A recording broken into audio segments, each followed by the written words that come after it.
One of the questions I get all the time from gardeners in Central Texas is, how do I know when I need to cover my crops? How cold does it have to get? Which crops need to be covered? How do I manage that through the winter? And lettuce is always the first plant that comes to mind for me with cold weather. Lettuce can be damaged by hard freezes. I like to protect lettuce when it gets down around 30 degrees for longer than an hour. If it's going to be 30 degrees for a few hours, definitely protect your lettuce. So here I've got some heads of romaine that came through fine, and back there in the back I've got some butter crunch lettuce that looks incredibly yummy. And they came through just fine. I built this little hoop house for them out of PVC pipe, 1/2 inch, and put this row cover on top of it and hooked the row cover to the pipe with these binder clips. Okay, so lettuce is one that I always cover.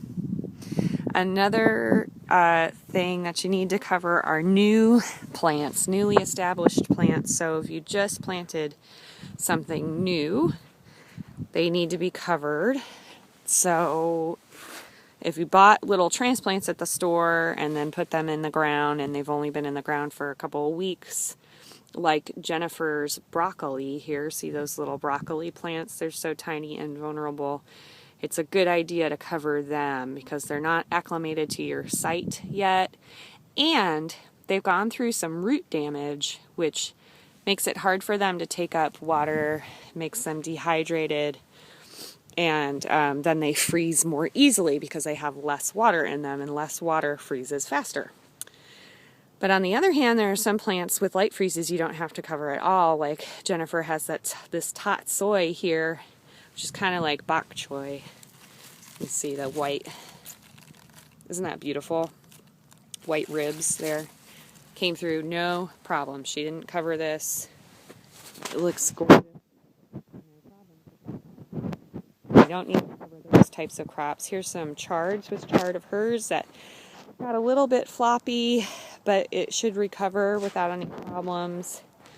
And the cold snap we had here this time was about 28 degrees. It was 28 degrees for several hours, and it was windy. So it got pretty cold, but most of these guys came through without any problems. We'll walk past my lettuce again, show you that I covered that one, to show you my turnips and my mustard greens. The turnips came through fine. There's no cold damage. There's like a tiny bit of cold damage on some of the turnip leaves. These green ones here, the green ones here are the turnip plants. They look fine. Next to them there's some mustard greens. That's red mustard. I think it's called red flash with the ruffled leaves. Those ruffly edges on it. They did fine. There's no cold damage on them. My red giant mustard over there has some damage from the wind, and I kind of wish I had covered it now to protect it. And I think I'm going to put some pine straw mulch over that next time to protect it from the cold.